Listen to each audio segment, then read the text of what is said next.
Online ya Ustaz. Ya, monggo. Ya. Terima kasih rekan-rekan semua di seluruh Indonesia. Assalamualaikum warahmatullahi wabarakatuh. Waalaikumsalam. Alhamdulillah pada hari ini kita bisa melanjutkan acara podcast kita. Dan hari ini kita mendapatkan betul-betul tamu istimewa sesuai dengan kondisi kita saat ini. Kenapa? Karena banyak di sana, di luar sana dibicarakan masalah dana-dana umat. Nah ini, sehingga untuk menjawab ini semua, nah, kami datangkan yang betul-betul berpengalaman tentang masalah dana umat ini ya, yaitu Ustadz Yasir. Beliau adalah pengelola di Ustadz di Masjid Jogokarian yang sangat legendaris buat Indonesia ya. Jadi selama saya bertugas di sini nih sudah lebih dari 100 masjid itu bertanya pada saya untuk mengunjungi Jogokarian. Wah, ini jadi betul-betul yang ingin ditanya adalah satu ya. Ya yaitu gimana sih mengelola dana umat ini? Apa sih itu dana umat sebetulnya? Ustadz, sehingga Ustadz bisa melakukan berbagai inovasi itu tentunya kami bingung di sini, Ustadz, tentang banyak pertanyaan dari netizen kami, dana umat itu apa Pak? Dan batasannya bagaimana itu sebetulnya? Baik, jadi dana umat itu adalah dana untuk memenuhi kebutuhan umat. Dan sumbernya adalah juga dari umat melalui beberapa instrumen syariah. Ya, yang pertama adalah infak. Yeah. Yang kedua adalah zakat. Yeah. Dan yang ketiga adalah wakaf. Yeah. Jadi dari 3 sumber inilah kemudian kita mencoba untuk memberi fasilitas masyarakat yang ingin memberikan dananya melalui infak, zakat maupun wakaf bagi memenuhi kebutuhan umat, kebutuhan rakyat Indonesia ya, yang kita prioritaskan apa yang sebetulnya harus didahulukan dan belum mendapatkan perhatian dari berbagai pihak. Nah, itulah yang kami lakukan. Jadi ini sudah kita lakukan sejak tahun 1999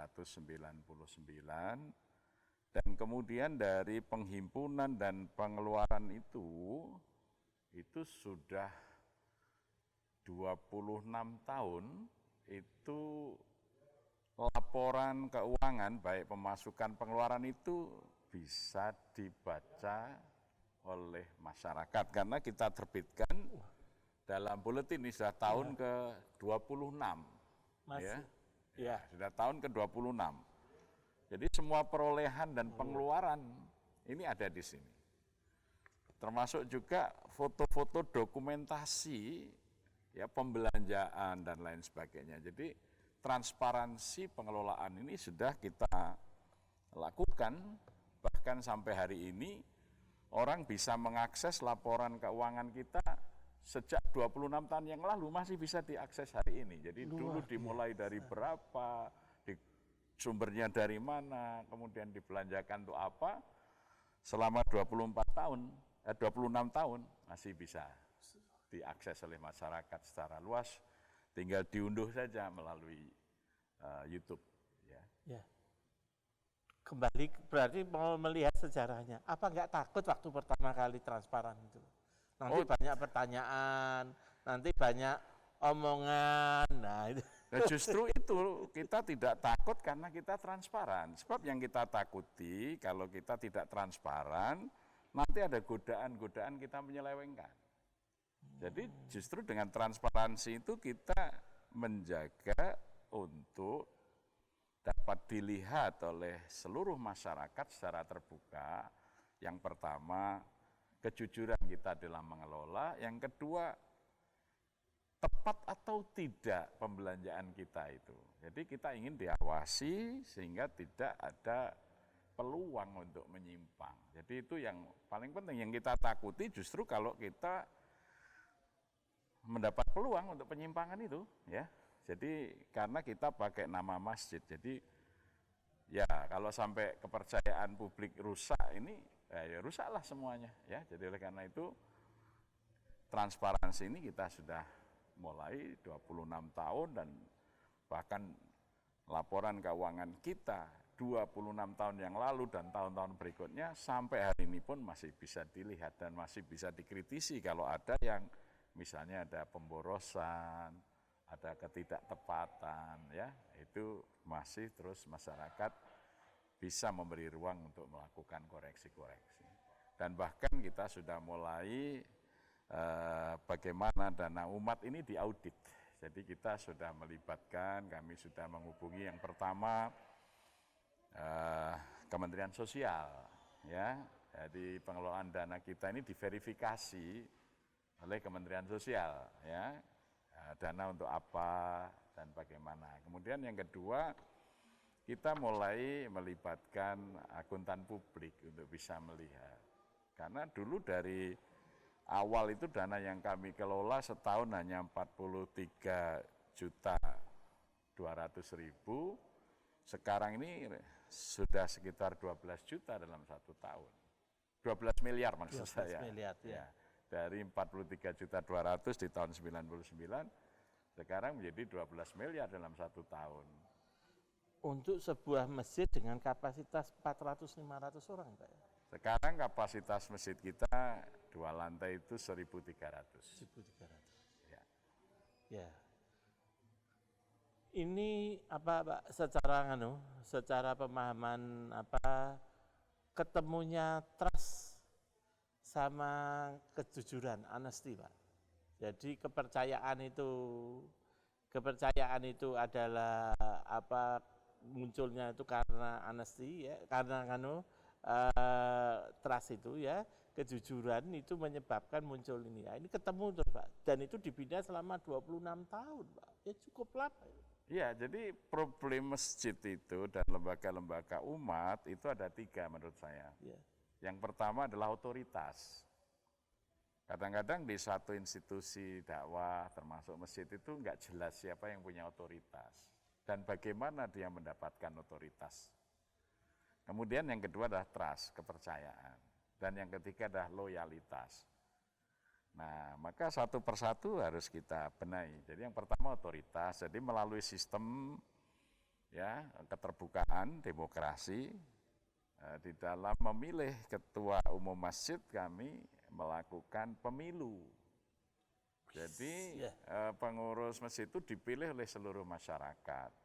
Ya, dia pemegang suara itu 1.839 orang, yaitu mereka Muslim yang sudah 17 tahun ke atas, itu 1.839. Kemudian tidak boleh orang mencalonkan diri, tetapi setiap 25 orang mereka boleh mengusulkan nama, ya, calon. Nah, kemudian calon itu kita beri waktu untuk sosialisasi program-programnya apa dalam 4 tahun ke depan, karena masa kepengurusannya yang 4 tahun. Nah, disitulah dia memaparkan visi misi masjid itu. Jadi sebelum ada pemilihan presiden langsung di Jogokarian itu ketua masjid sudah dipilih secara langsung, ya, itu kita lakukan. Nah, oleh karena itu kita mendapat otoritas betul dari publik karena bukan hanya antar pengurus. Nah, artinya apa? Bahwa masyarakat itu diberikan hak untuk menentukan siapa yang akan dipercaya mengelola masjid itu. Nah, oleh karena itu setelah dia mendapat otoritas dengan kepercayaan melalui proses pemilu itu, maka dia harus mempertahankan kepercayaan itu. Jadi bagaimana menjaga semua pengelolaan aset dan seluruh potensi itu dapat dilihat, dievaluasi, dikritisi, dicermati oleh masyarakat luas. Gitu. Ya, dari otoritas. Nyun sewu ini Pak, ya, Bapak-bapak, Ibu, Masjid Jogokarian ini dikenal dulunya sejak tahun 1966 ini Pak, ya. Itu sebagai suatu masjid Muhammadiyah Pak, ya. daerah itu? Masjid yang dirintis pendiriannya oleh warga Muhammadiyah. Ya, pengrajin batik, pengrajin tenun.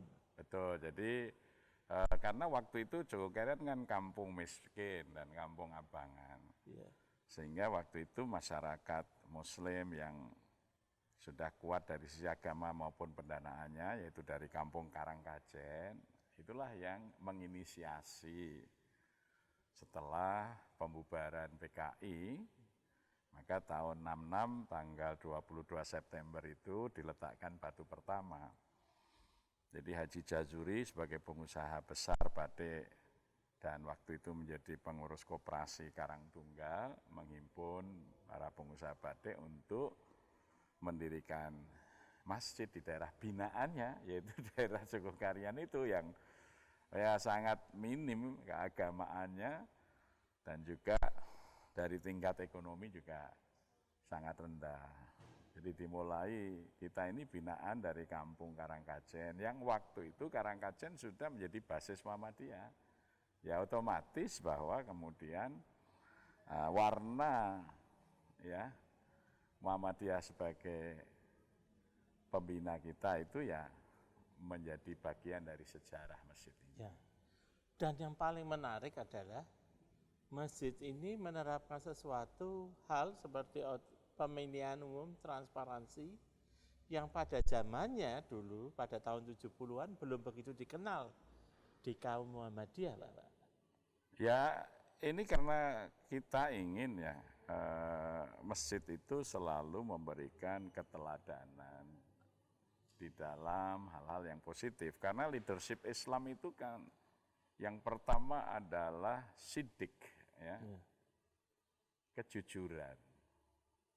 Kemudian amanah, dapat dipercaya. Kemudian tabligh, artinya kita harus terbuka menyampaikan, ya. Jadi informatif, terbuka. Kemudian fatonah, cerdas, ya. Nah, itu yang harus kita lakukan. Jadi jangan sampai ada kita menerima amanat dari masyarakat, dari umat kok kita tidak melaksanakan prinsip sidik. Jujur, kita menerima berapa? Untuk apa? Gitu. Kemudian yang kedua, kita mencoba bahwa masjid ini benar-benar sebagai mediator. Artinya 100% yang kita terima dari masyarakat, 100% disampaikan kepada yang berhak menerima. Jadi tidak mengurangi dengan alasan operasional. Ya. Nah, untuk operasional itu kita danai sendiri. Jadi kalau dulu kita danai ya dengan uang kita para pengurus, kemudian kita mulai investasi sehingga sejak tahun 2009 masjid ini sudah punya BUMM, Badan Usaha Milik Masjid. Ya. Nah, dengan badan usaha itu jadi justru amanat ini tidak berkurang untuk operasional. Termasuk operasional masjid itu sendiri tidak didanai dari infak, tapi dari hasil usaha masjid itu. Infaknya 100% untuk kesejahteraan masyarakat. Ya. Satu kata yang kelihatan sekali, fokus itu betul-betul terjadi di sana. Tetapi yang paling saya heran ini adalah satu, biasanya nyuwun sewu, dalam berbagai adab yang ada selalu dana untuk penyelenggara yang melakukan kegiatan kan diperbolehkan. Ya sekalipun itu diperbolehkan, tetapi kan lebih baik kalau tidak kita ambil, ya. Diperbolehkan itu artinya adil, proporsional. Tapi di atas adil itu ada ihsan, ya, lebih baik daripada adil, gitu ya. Kita mengambil itu boleh, tapi tidak mengambil itu lebih baik. Konsep dana saldo nol itu adalah dari dana masyarakat langsung menjadi dana kembali ke masyarakat. Itu saldo nolnya ya. Ya, jadi bagaimana semangat kita agar dana masyarakat itu secepatnya dirasakan oleh pihak yang berhak menerima secepatnya. Jadi tidak ditunda dengan disimpan terlebih dahulu. Ya. Karena sebenarnya kebutuhan masyarakat ini kan besar sekali dibanding dengan kemampuan kita di dalam menghimpun pendanaan. Jadi oleh karena itu kan tidak mungkinlah ada saldo itu sebetulnya kalau kita memikirkan kebutuhan masyarakat. 100%.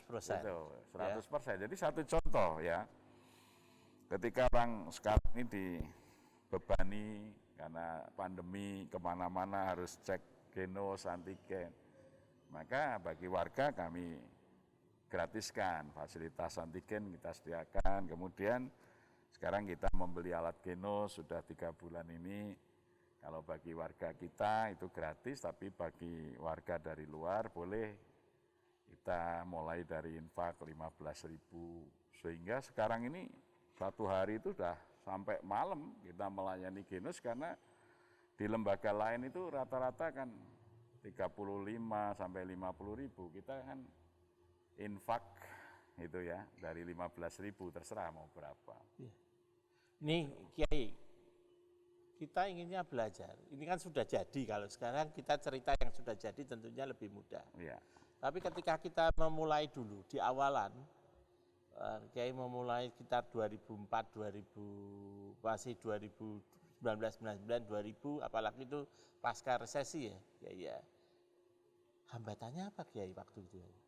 Ya, tantangannya kan tentunya tidak mudah. Ya, sebetulnya hambatannya merubah mindset saja. Jadi selama ini kan yang pertama biasanya keuangan masjid itu tertutup, kita menjadi terbuka. Kita menjelaskan bahwa keterbukaan dan transparansi inilah ajaran Islam. Gitu loh. Nah, kalau ini sudah dari Islam, mana orang mau membantah kan? Terus. Kemudian yang kedua, bahwa uang itu amanah, kita harus mempertanggungjawabkan dari sisi kemanfaatan ya maupun di dalam penggunaannya. Oleh karena itu kita jaga betul kepercayaan masyarakat itu sampai saya tetapkan kita para pengelola inti tidak boleh terlibat dalam pembelanjaan. Ya, jadi misalnya saya gitu, masjid membeli apa, saya tidak boleh ikut terlibat dalam pengadaan. Karena itu akan ada kecenderungan nanti kehilangan kepercayaan. Ya. Bukan karena misalnya kita ngambil untung kemudian membeli sedikit kemahalan saja sudah menimbulkan rasa tidak percaya. Ya. Kemudian yang kedua, waktu itu masjid kita buka pelayanan 24 jam. Maka saya tunjuk karyawan masjid profesional, kita bayar dengan baik ya.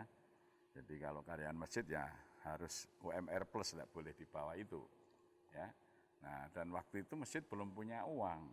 Ya, saya berpikir bahwa para karyawan itu mewakili saya di dalam mengemban amanat masjid. Ya, saya biaya sendiri awalnya sebelum ada penghasilan dari usaha masjid. Itu. Jadi memang di sini dibutuhkan kepemimpinan yang kuat ketika memulai itu semua ya. Ya, saya kira leadership itu kapanpun diperlukan. Ya. Tapi kalau lihat sejarah programnya Kiai, ini kami melakukan sedikit belajar lah. Kami lihat bahwa hal pertama yang dilakukan program-program utama yang dilakukan pada sekitar tahun 2000-an adalah pemetaan masyarakat. Ya, itu alamat. Saya ingat ya kemarin kami melakukan wawancara katanya, saya dulu dia bilang katakan ceritanya itu. Saya dulu diminta nama, alamat, berikutnya saya juga diminta berapa anggota keluarga. Nah, pada saat itu kan orang berpikir ini masjid kok kayak Pak RT, Pak RW aja kadang-kadang tidak punya catatannya pada tahun-tahun itu. Dan itu sempat menimbulkan kecurigaan. Saya itu sampai dipanggil Pangdam waktu itu. Jadi dari asisten teritorial dan asisten intel Kodam itu datang, saya dipanggil Pangdam. Waktu itu Pak Sunindyo ya, Pangdam Diponegoro. Saya ditanya-tanya, kenapa ini masjid melakukan pendataan sampai begini, mau apa yang dilakukan? Ya saya jelaskan, karena kami itu akan melayani mereka. Bagaimana kami bisa melayani kalau kami tidak kenal, tidak punya data, tidak punya peta.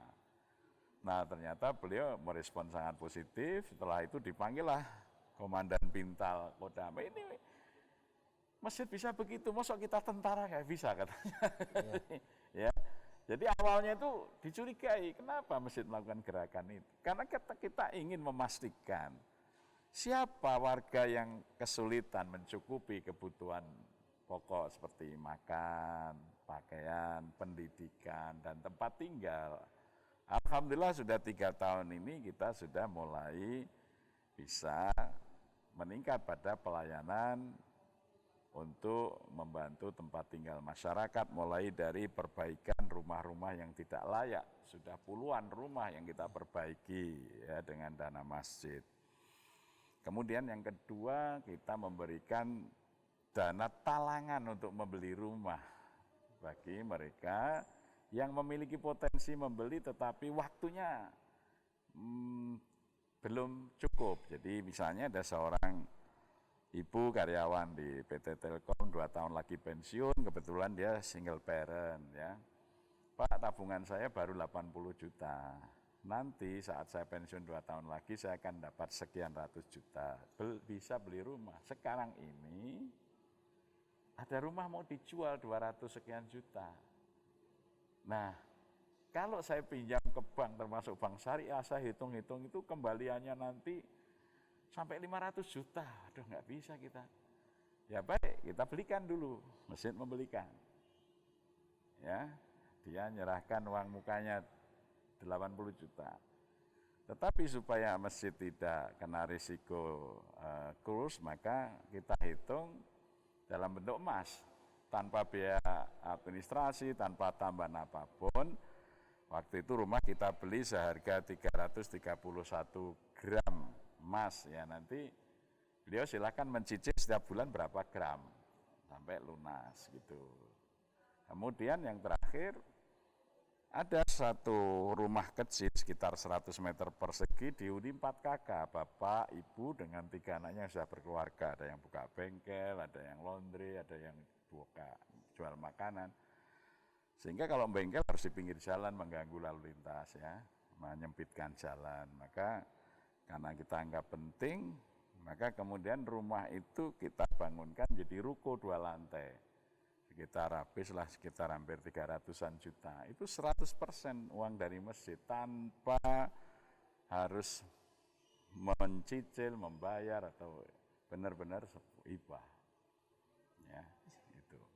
Jadi peta ini jadi penting ya? Menjadi sangat penting. Jadi bagaimana kita mau melayani kalau kita nggak kenal yang kita layani?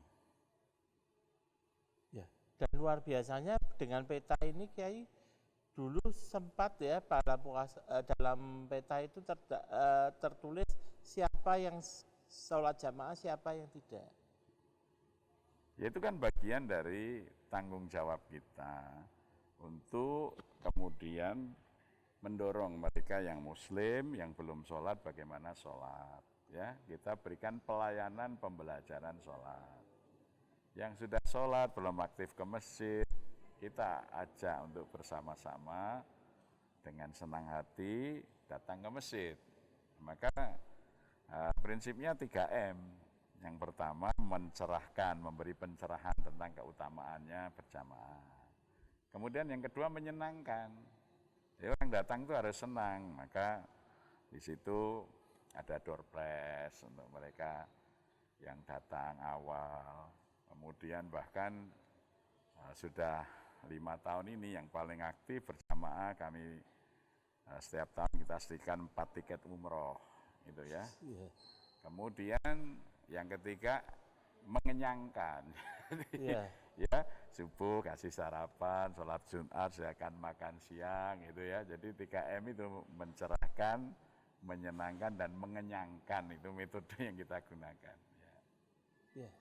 Dengan berbasis peta tadi, Kiai juga malah melakukan ini ya Kiai, menandai yang pakai unta, kapan yang belum haji, sudah umroh. Ya, betul. Jadi siapa yang muslim, umur berapa, yang belum sholat, yang belum bisa baca Quran, yang belum korban, yang korban, semuanya ada datanya. Setiap rumah, setiap keluarga, Kiai ada datanya. Ada datanya. Dan kalau dulu kan kita lakukan belum terbuka. Kalau sekarang ini setelah masyarakat mengetahui kemanfaatannya, sekarang kita sudah sebut namanya sensus masjid. Ya, dan itu mereka antusias sekali. Jadi kalau merasa belum didatangi, lapor, Pak, kami belum didata. Karena otomatis dengan data mereka ada, masjid itu sudah menyiapkan pelayanannya. Ya. Jadi misalnya anggota keluarga di rumah itu ya tergolong misalnya pemegang KMS, kartu menuju sejahtera lah, kalau di luar disebut Gakin ya. Besok masuk sekolah, maka masjid sudah menyiapkan dana untuk keperluan seragamnya, sepatunya, ya kebutuhan masuk sekolahnya berapa, sehingga anggaran masjid kan sudah harus kita rumuskan. Kita tahun ajaran baru ini memerlukan dana berapa untuk warga yang perlu dibantu untuk bisa masuk sekolah. Itu di dalam program Kiai disebut jamaah mandiri. Jamaah mandiri itu berbeda lagi. Jamaah mandiri itu adalah membangun kesadaran bahwa mereka memanfaatkan masjid, ya, airnya, toiletnya, sound systemnya, karpetnya, itu per kapita, per orang itu per pekan berapa. Jadi ketemu angka Rp1.500. Jadi kalau seminggu sekali orang infak Rp1.500, berarti seorang jamaah itu sudah bayar airnya sendiri, bayar listriknya sendiri, bayar honor khotib dan penceramahnya sendiri itu. Artinya itu jamaah mandiri. Mohon maaf nih Kiai ya. Ya. Kiai belajar manajemen keuangannya itu dari mana Kiai? Ya alami saja. Ya, alami kok hitung-hitungannya itu sangat ya. Ini apa basis manajemennya, basis syar'inya ketemu, basis manajemen keuangannya kuat banget ya. Nah itu alami saja karena memang kan kita kan memikirkan sebetulnya setiap tahun itu kita membutuhkan dana berapa sih untuk merawat masjid, ya, mengadakan kegiatan masjid. Kemudian berapa yang terlayani. Maka sesungguhnya per pax atau per kapita itu memerlukan dana berapa. Sehingga kita di dalam merencanakan keuangan kan sudah jelas ya. Jadi tahun 2021 misalnya, sampai bulan Desember anggaran kita kira-kira untuk pelayanan masyarakat berapa. Nah kemudian kalau masyarakat ingin tidak menjadi beban yang lain, berarti kontribusinya harus berapa, itu bisa dihitung. Ya, jadi nampaknya kalau boleh kita gambarkan, basis dari kemajuan dari Masjid Jogokarian ini memang diawali dengan satu hal, yaitu pemetaan yang kuat. Pendataan jamaah yang kuat sekali, yang berubah dari waktu ke waktu.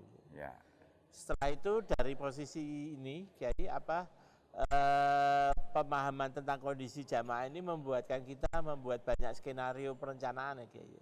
Betul, jadi kami menggunakan pendekatan scenario planning ya. Jadi bukan menggunakan Renstra, ya, bukan strategic planning, tapi kita menggunakan apa yang disebut dengan scenario planning. Jadi kita awali dengan melibatkan seluruh stakeholder, masyarakat, dialog. Masjid ini diharapkan melakukan apa bagi masyarakat? Ekspektasi mereka apa? Harapannya masjid itu bisa melakukan apa untuk mereka? Jadi mereka memasukkan daftar keinginan mereka apa tentang masjid itu. Itulah yang coba kemudian kita buat narasi, ya, seperti apa masjid ini 5 tahun ke depan. Nah, maka berdasarkan itulah kita susun program dan kemudian kita susun organisasinya yang akan melaksanakan. Jadi pemilihan ketua umum, kemudian rapat besar seluruh masyarakat, melibatkan semuanya, dari anak-anak, remaja, ibu-ibu, bapak-bapak, lansia, ya, kemudian unsur-unsur kelompok masyarakat yang ada di situ semua kita ajak untuk membicarakan masjid ini 5 tahun ke depan harapannya melakukan apa pada mereka. Ya. Nah, sesudah itu kita kelompokkan usulan ini, kita tata dalam program kita kelompokkan dalam biro-biro. Baru kemudian kita isi siapa yang layak dan pantas duduk mengelola biro tersebut, ya. Jadi institusinya itu menyusul sesudah programnya selesai. Jadi bukan menyusun orang baru program, kita program dulu, kelembagaan baru mengisi orangnya. Nah Kiai, pada waktu ini saya bayangkan di berbagai kejadian ya Kiai, kejadian di masyarakat umum itu, mohon maaf ini Kiai, melihat dana besar yang dikelola. Mesti pemilihannya kadang-kadang rebutan. Justru kita ini tidak boleh ada orang mencalonkan diri. Etika di dalam Islam orang tidak boleh mencalonkan diri. Ya, tetapi dicalonkan oleh orang lain. Maka mekanismenya itu setiap 25 orang warga boleh mengusulkan nama. Ya. Itu. Tapi dalam kenyataannya karena dana besar itu tanggung jawabnya besar dan tidak sederhana, maka biasanya malah orang menghindar itu ya. Karena sekali lagi tidak ada dana operasional itu. Kuncinya di situ iya, ya. Misalnya meskipun yang kita kelola itu miliaran, serupiah pun kita tidak bisa kemudian mengambil ini, tidak bisa. Aturan pagunya sudah jelas. Sudah jelas ya. Turunannya untuk program-program sudah jelas. Iya. Sehingga pemimpinnya siapapun dia menjalankan program. Iya, dan justru dalam kenyataannya sampai sekarang ya pemimpin itu harus tombok, tidak bisa dia mendapatkan selisih. Jadi, ya. Nah justru disitulah yang kemudian menjadikan pemilihan ini sampai sekarang terjaga, tidak pernah ada rebutan dan lain sebagainya. Karena begitu tahu ya ini beban yang berat, bukan sebuah kesempatan. Terus begini Kiai, lihat dananya besar. Terus orang mesti berpikir, kok dia yang dapat bukan saya yang dapat dulu ya. Makanya bukan kita yang menentukan. Jadi misalnya begini, ya perbaikan rumah warga, sekian ratus rumah yang harus diperbaiki. Misalnya kemudian dana tahun ini yang tersedia hanya 60. Maka sekian ratus pemilik rumah kita kumpulkan, mereka yang menentukan rumah siapa yang didahulukan.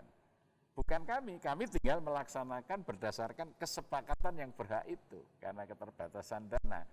Bukan dari kami menunjuk rumah si A, rumah si B yang dibangun, bukan.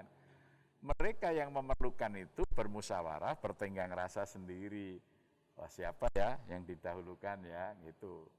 Jadi kita latih untuk mereka itu menyelesaikan dan membicarakan problem mereka sendiri. Kita tidak intervensi. Jadi bukan saya kemudian karena punya kewenangan saya menunjuk si A, si B, enggak. Jadi mereka sendiri, misalnya ya tadi ada 130 rumah yang harus diperbaiki. Tetapi dana kita tahun ini hanya untuk 60. Maka 130 orang yang berhak ini mereka rapat menentukan 60 pertama yang menerima siapa di antara mereka. Mereka sendiri yang menentukan, bukan kami. Untuk menghindari tadi ada bias-bias kepentingan. Ya. Itu ayatnya apa ya? Ya. Itu kan jelas toh kita ini harus menyampaikan amanah ala ahliha kepada yang berhak. Iya. Ya. Jadi tidak boleh pemimpin itu menentukan yang seperti itu karena nanti bisa menimbulkan prasangka ketidakadilan. Ya. Jadi itu harus kita hindari. Kemudian yang kedua itu ya untuk menjaga istilah kita itu otoritas itu dibangun dengan integritas. Jadi misalnya begini. Kita membeli fasilitas tertentu untuk kebutuhan masyarakat. Maka jangan sampai kita yang ada jadi pengurus itu memanfaatkan. Ya, jadi misalnya ada program beasiswa, bahkan termasuk beasiswa strategis, mereka yang mau S2, S3 yang memang jurusannya itu strategis bagi kepentingan masyarakat. Maka anak saya, keluarga saya tidak boleh menerima. manfaat itu, sekalipun berhak. Gitu. Ya. Wah, itu luar biasa, pengendaliannya luar biasa, kepemimpinan di lapangannya juga luar biasa. Maka saya kadang-kadang kami berpikir, mohon maaf ini, setelah saya mengantarkan beberapa gelombang kunjungan yang studi banding ke Jogokarian itu, kadang-kadang kami kan melakukan diskusi, Kiai. Terus kami ngobrol, Pak, pemetaan yang utama. Tapi terus ada, Pak, kepemimpinan yang juga utama di situ. Ya, kepemimpinan di dalam menggunakan pemetaan itu. Ya, kami sebutnya pemetaan. Nah, oleh sebab itu yang menjadikan kami mikir, Kiai, teman-teman yang berkunjung itu, kadang-kadang kan saya ngobrol itu, Kiai, ternyata mereka betul-betul ketika sampai di lapangan, Kiai, sudah sampai kembali ke masjidnya, untuk memetakan saja itu berat ya, Kiai. Ya, persoalannya kan yang pertama adalah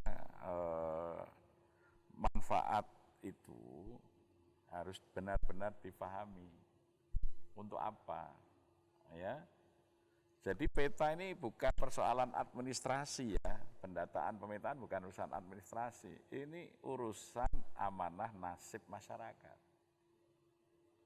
Keberadaan masjid sebagai lembaga masyarakat, lembaga dakwah harus memberi manfaat untuk masyarakat tuh. Manfaat apa saja yang bisa kita berikan. Jadi tentu masih jauh sekali dari harapan, sehingga disitulah memerlukan keterpanggilan kita secara serius. Jadi bukan ini sebagai sebuah gerakan administratif, tetapi sebenarnya adalah gerakan akhlak untuk membangun kesejahteraan masyarakat. Oleh karena itu, kesejahteraan masyarakat ini yang menjadi tujuan utama. Maka jangan sampai masyarakat kemudian justru akan melihat adanya penyalahgunaan, baik dananya, kewenangannya, dan lain sebagainya. Karena itu nanti akan bisa menghilangkan soliditas masyarakat. Ya. Ini ada pertanyaan masuk nih, Kiai. Ya. Jogokarian itu mengelola Baitul Malnya bagaimana? Ya itu tadi kita yang pertama Baitul Mal itu kita gunakan untuk lembaga yang resmi, artinya secara kelembagaan ini bentuknya sudah yayasan berbadan hukum terdaftar di Kemenkumham. Kemudian yang kedua, kita juga tertib melaporkan keuangan, termasuk kalau memang harus pajak juga kita bayar pajaknya.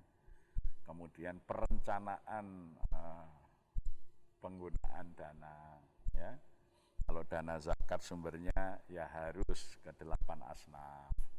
Tapi kalau dari sodako, infak, ya itu lebih leluasa kita prioritaskan untuk meningkatkan kemandirian dan keberdayaan masyarakat di dalam masalah ekonomi.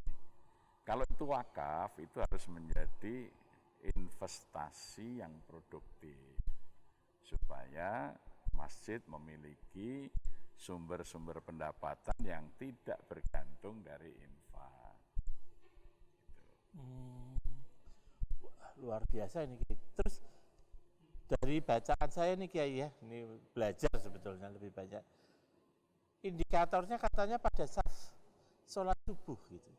Ya, jadi begini, di dalam Al-Quran itu surat Al-Isra ayat 78 kan Allah mengatakan, ya, wa Qur'anal fajri inna Qur'anal fajri kana masyuda, dan tegakkanlah sholat di waktu fajar, yaitu sholat subuh, karena sholat subuh itu sholat yang disaksikan. Sayyidina Umar ibn Khattab menafsir ayat ini, sholat subuh itu sholat yang menjadi persaksian apakah seseorang ini benar-benar beriman atau belum.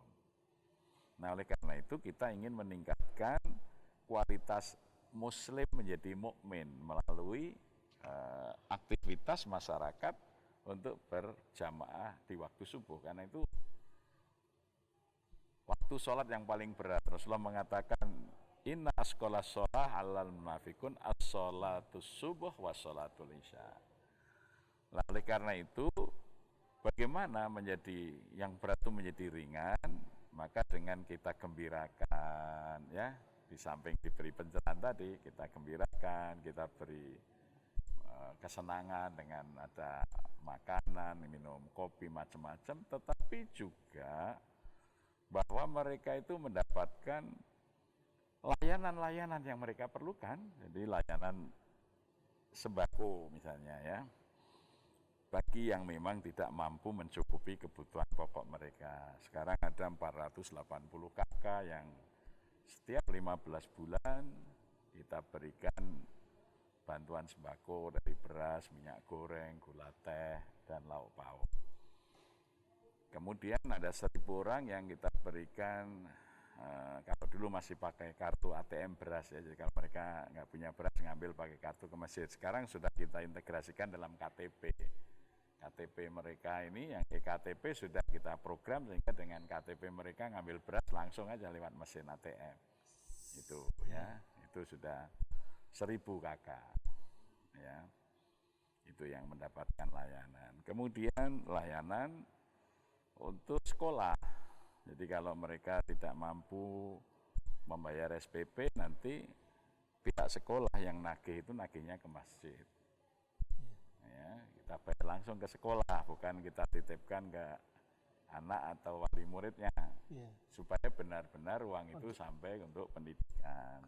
Sasarannya ya Kiai ya. Ya, kemudian para musafir yang kehabisan bekal minta dipulangkan, kami pulangkan, tapi kami membelikan tiket dan kita kasih uang sekedar uang makan di perjalanan.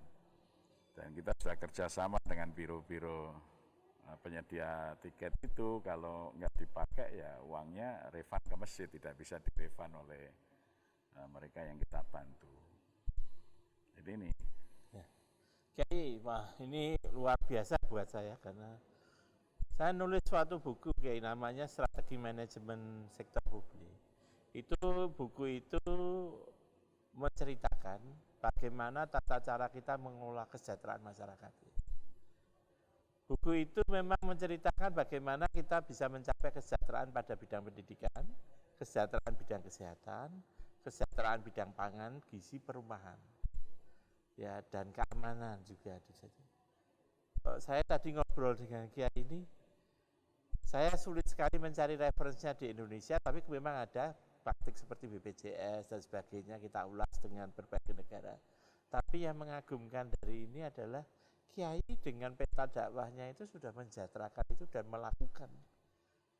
Ya itu terpanggil. Ya, pembukaan Undang-Undang Dasar 45 ya. Itu Kiai. Ya, jadi memang para pendiri negara kita itu kan sudah memberikan pemahaman sangat jelas. Jadi ketika seorang menjadi pemimpin di Indonesia, tugasnya apa? Yang pertama, melindungi segenap bangsa dan seluruh tumpah darah Indonesia. Maka dalam skala kecil kita di masjid kampung, ya melindungi jamaah kita. Melalui peta tahu yang kondisi. Yang kedua, memajukan kesejahteraan umum. Ya itu Kiai. Adanya masjid harus terukur. Ada enggak peningkatan kesejahteraan masyarakat? Itu harus terukur. Ya, maka perlu data sekarang seperti apa, setahun kemudian seperti apa, harus terukur, ya. Kemudian mencerdaskan kehidupan. Ya. Jadi tidak boleh kita secara sederhana saja begitu. Di dalam surat At-Taubah ayat 18 tentang kemakmuran masjid, Allah menyatakan innama ya'muru masajidallah man amana billahi wal yaumil akhir wa aqamas shalah wa ata zakah wa lam yakhsha illallah. Jadi siapa yang memakmurkan masjid berarti dia beriman kepada Allah dan hari akhir. Nah, memakmurkan masjid itu bagaimana? Yang pertama aqimus shalah, menegakkan salat supaya masyarakat diajak untuk salat berjamaah. Kemudian yang kedua atuz zakah. Ya, kalau masyarakat bayar zakat, kalau masjid bagaimana merubah masyarakat mustahik penerima menjadi muzaki, menjadi pemberi. Maka program kita adalah prioritas kepemberdayaan. Jadi kalau tahun 2003 kami baru punya 19 muzaki, zakat mal waktu itu hanya terhimpun sekitar 5 juta satu tahun. Tahun 2020 itu kita punya 659 muzaki dan sebagian besar anak-anak muda yang memulai usahanya kita bantu modal dan pelatihannya dari masjid. Kita sudah punya 659 muzaki dan zakat mal yang kita terima 2,3 miliar. Jadi terukur ya, jumlah muzakinya bertambah, penerimaan kita bertambah. Dimulai dari mana? Dengan satu, membantu modal usaha bagi anak-anak muda yang merintis usaha, kemudian berikan pelatihan. Istilah kita ada pengajian bisnis di masjid itu. Dan ada biro yang menangani, yaitu Biro Kewirausahaan. Ya. Jadi berbagai latihan kita berikan. Jadi terukur itu. Ya. Terdata, terukur. Nah. Maka kemudian yang ketiga, walam yahsya ilallah. Harus hilang rasa takut kecuali kepada Allah. Kita mulai dari menghilangkan ketakutan paling mendasar, alladzi at'amahu min ju', yaitu ketakutan akan kelaparan. Maka ada masjid orang tidak takut lapar karena pasti masjid menyediakan pangan. Kemudian yang kedua, ya, tidak takut menyekolahkan anaknya, karena kalau nggak bisa bayar SPP, masjid yang akan bayar, kan gitu. Ya, tidak mungkin tidak bisa bekerja karena masjid akan berupaya membantu modal usaha atau memberikan pelatihan kerja. Ya. Wah ini lebih banyak, saya banyak belajar ini Kiai. Jadi Bapak-bapak, Ibu-ibu, ya, saya mengajar lebih dari membangun satu mata kuliah ya di S2 Fakultas Ekonomi UGM itu strategi manajemen sektor. Bukunya khusus, tidak ada bandingannya, sudah diterjemahkan dalam 2 bahasa, lebih banyak digunakan. Tapi jujur saja Kiai, saya sekali ini, memang saya sudah dengar, tapi rincinya hari ini saya dengar Kiai, itu semua yang kita ungkapkan di dalam konsep-konsep kesejahteraan keamanan, konsep kesejahteraan pangan, kesejahteraan pendidikan, kesehatan, itu semua sudah dilaksanakan Kiai. Ya Alhamdulillah. Jadi bahkan termasuk ini sampai saat pandemi ini ya.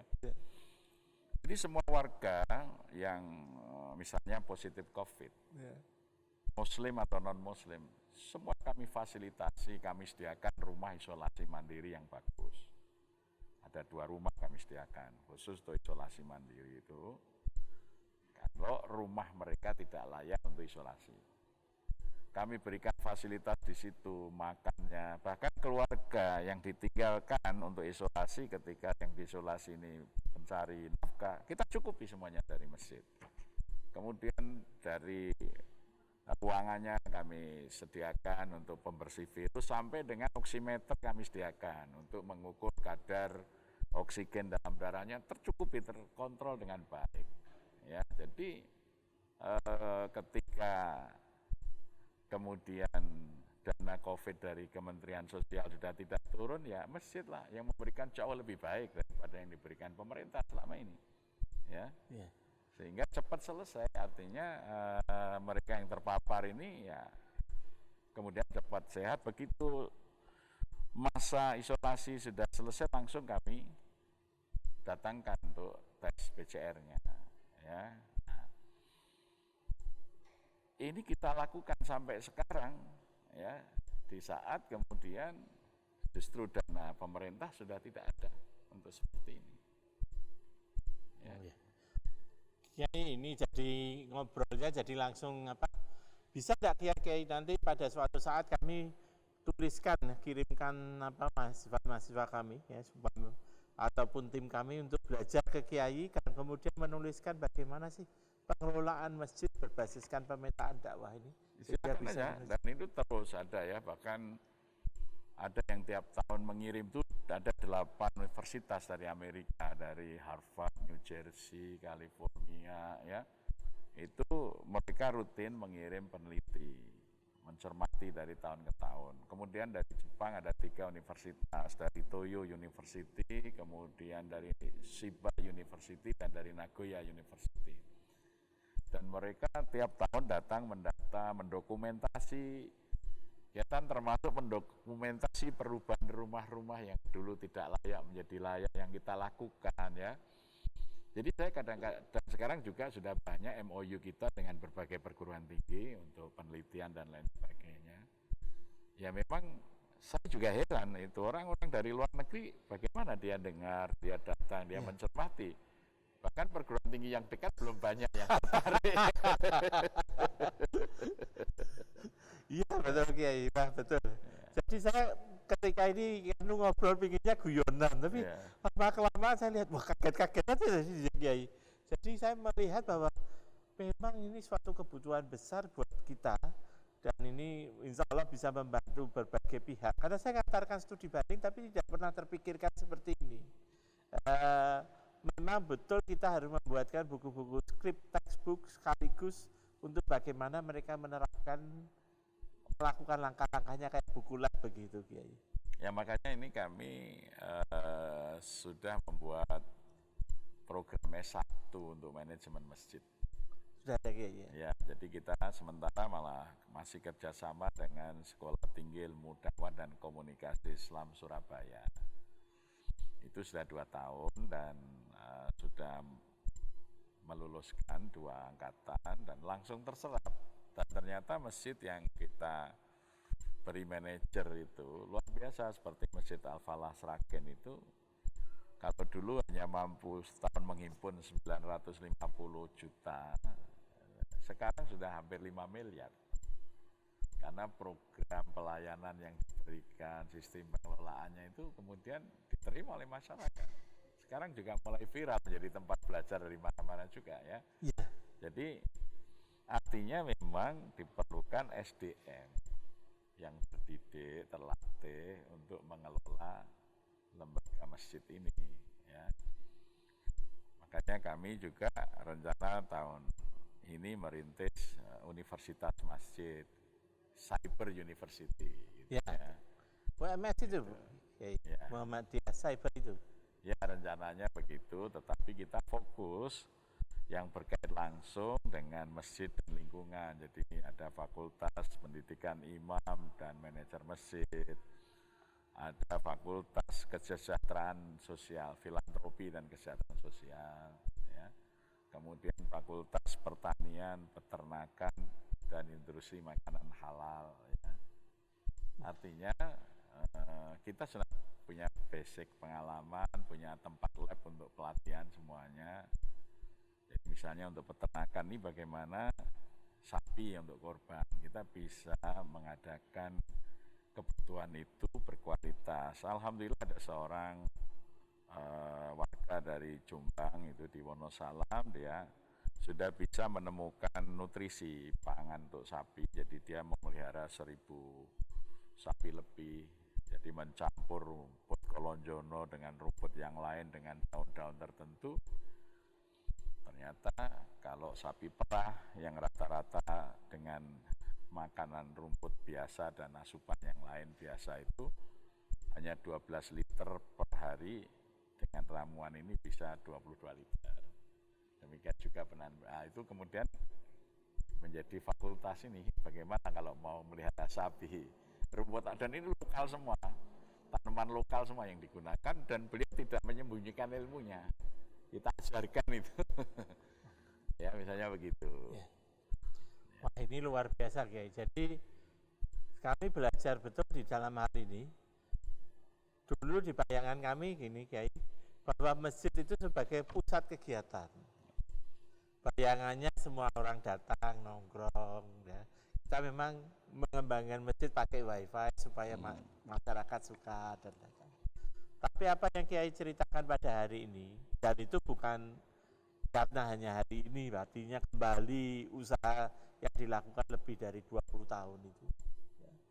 Itu ternyata luar biasa ya Kiai, bahwa ternyata masjid itu memang bisa menjadi suatu tempat masyarakat untuk berkembang dan maju. Terima kasih Bapak-bapak, Ibu-ibu, Pak dan Kiai matur tempatnya. Kalau saya teruskan belajar ini Pak Kiai bisa satu sesi sendiri, satu SKS ini Kiai ya. Jadi Pak terima kasih ini Kiai. Jadi Bapak-bapak, Ibu-ibu ya, biasanya saya kalau lakukan podcast biasanya guyonan nyelani, tapi yang hari ini, nyelani hari ini, khususnya hari ini saya lebih banyak tercenung, kok bisa jadi ya, dan berikutnya ternyata berjalan dalam suatu perjalanan memang periodikal waktu yang memang dibutuhkan lebih dari 10 tahun, ya 15-20 tahun, dan berkembang dari waktu ke waktu. Nah, ini merupakan aset masyarakat, ya. Bagaimana aset masyarakat yang kita harus pelajari, bagaimana berikutnya masyarakat Jogokarian di sini memecahkan masalahnya dari waktu ke waktu, memecahkan konflik di antara mereka dari waktu ke waktu, dan hasilnya suatu lembaga yang bisa menaungi mereka, dan lembaga itu adalah masjid. Luar biasanya di situ. Jadi ini dan lebih luar biasa lagi bahwa ini betul-betul mensejahterakan masyarakatnya seperti yang tercantum di dalam pembukaan Undang-Undang Dasar 1945. Ya, oleh sebab itu rekan-rekan, jangan lupa tonton terus podcast ini, pelajari apa yang ada, dan kami akan kembali nanti ya pada suatu saat nanti untuk kemudian belajar kepada Kiai ya tentang Jogokarian, dan kami akan sampaikan ke masyarakat ya melalui podcast ini bagaimana sih hasil daripada riset kami, penelitian kami membungkus bahwa kemajuan yang ada di Jogokarian ini bisa ditiru di berbagai tempat di bilangan seluruh Indonesia untuk seluruh tempat peribadatan. Ya, ya. Akhirul kalam Kiai matur nuwun sanget. Sami-sami. Bapak Ibu, rekan-rekan, kaula muda ya. Terima kasih atas waktu dan perhatiannya hari ini, hari yang luar biasa. Billahi taufik wal hidayah. Wassalamualaikum warahmatullahi wabarakatuh. Waalaikumsalam. Matur nuwun Kiai. Ya, makasih.